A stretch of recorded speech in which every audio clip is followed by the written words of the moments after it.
our agenda. We will look at the sum up of the previous day. We need to recap and see what we covered. We need to thank you, Gloria, for sending us that format, and I'm hoping that every country has entered some information in that format and given it to your operators. So we are going to have presentations so that we move faster per country. And then once we have the sum up, we'll have the presentation, and then we will have the discussion on to close the impact assessment. And then we will move forward. CBRA is scoping for the regional AEO pilot. Okay?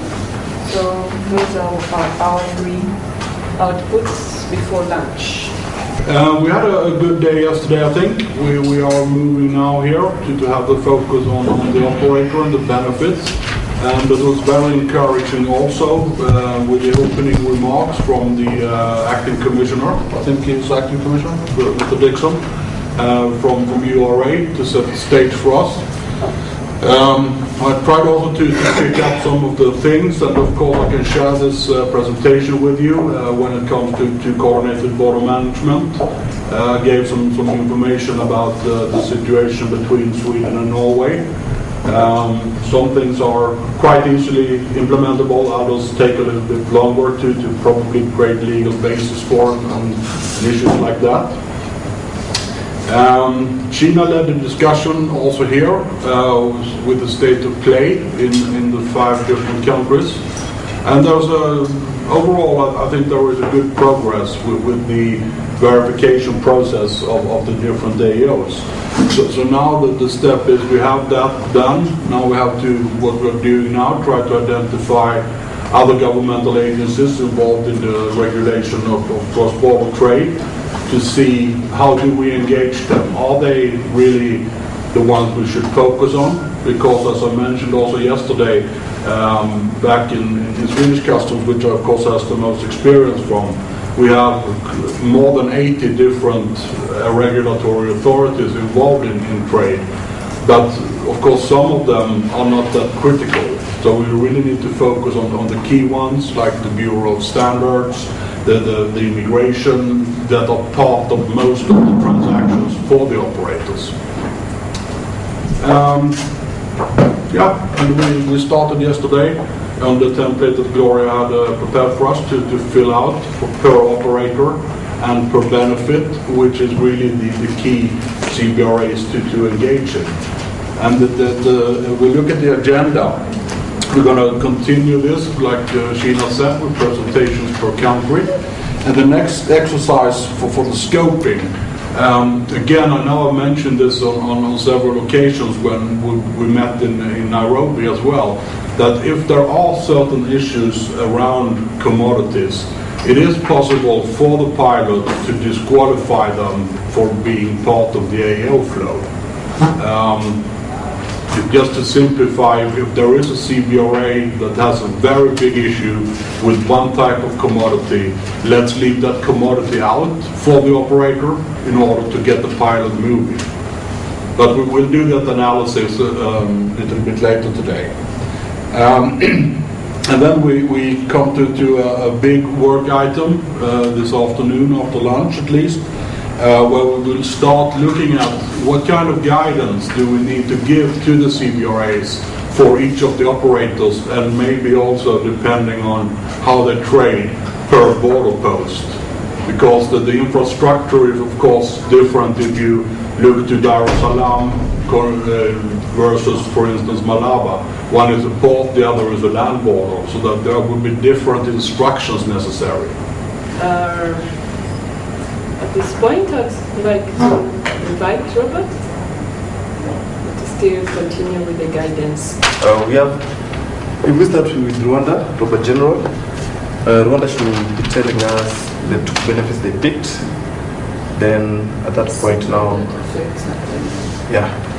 And just to reiterate that the notification here that needs to go from the importer to customs is because without that notification, there is no possibility for customs to do a control. Customs should know about the 10 tons that should be coming in advance. Yes.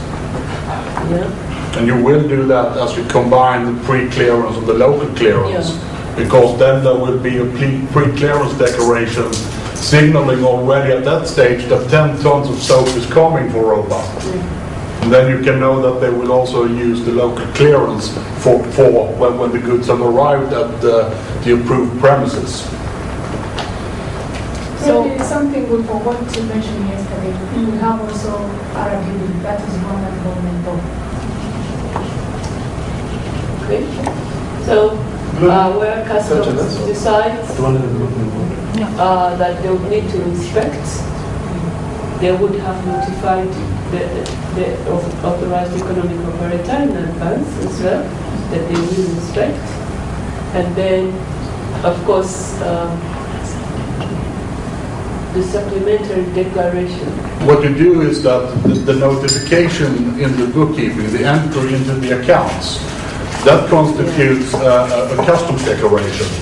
And of course that is not enough in all cases to have collect the revenue and things like that. So what they need to do is to file a supplementary declaration in a periodic way, say once a week, once a month, or whatever you decide. So it will be in 2 steps. One is the entry in the account, which is enough for customers to say, yes, we want to make a control or not. And when that is done, there will be a supplementary declaration submitted and aggregated saying that, for these 2 weeks, we have 2 different transactions of 10 tons of soap each. So then we can combine it into one declaration. Yeah, we all understand the local clearance benefit. Now, we look at that benefit in relation to those products that Roba says imports into Rwanda. We say the import of soap from Uganda. I guess that the Bureau of Standards would be involved there in order to check that the soap is usable for human use, so to say. That there is no contamination, no poisonous additions and things like that. Is there somebody else involved when it comes to the soap? Soap? BS, just BS. Standards?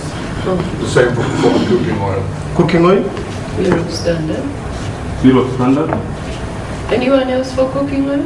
Yeah. Okay, let's first see the different ones and see which ones are common across.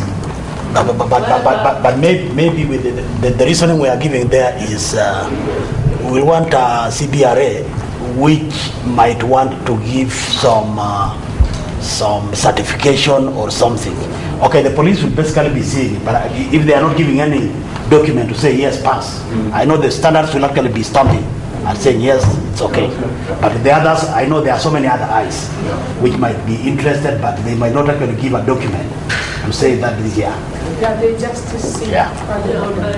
But they can stop the process of clearance. Environmental agency? Bureau Standards.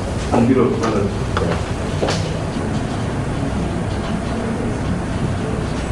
Okay. Good. And RDP provides the For all of them? yes. We are going to Okay, so you're saying? No. Rwanda Development Board. Okay. Then they do certification irrespective. All the equals. Okay. Is that done in advance, or is it a certification for each transaction? Okay. Here we're talking about periodic application. Once in a while, Roba generally will apply. Like the economic can be bringing in goods. We need to know when the engagement of each. Yeah. So that we are very clear. Yeah. Because if we say that at customs we allow to apply maybe every 3 months, what about the other SIBRAs? There can be many ways to do this, because when you then have the consultative approach with the Bureau of Standards, in this case, for instance, you can tell them that, look, you don't need any documents coming from ROBA because they will apply pre-clearance, meaning that customs, we will know 24 hours before the goods arrive. And then they must say that if you do that, we can relax our control and change our process because we have information, like you said, Jonah, we can make cross-references already. So we don't need to ask for further information. The actual thing here is to get them to agree onto the periodic application. I would suggest that you come up with a form. You come up with a form that our client is meant to fill. And we come up with the period we are talking about because we already mentioned the period.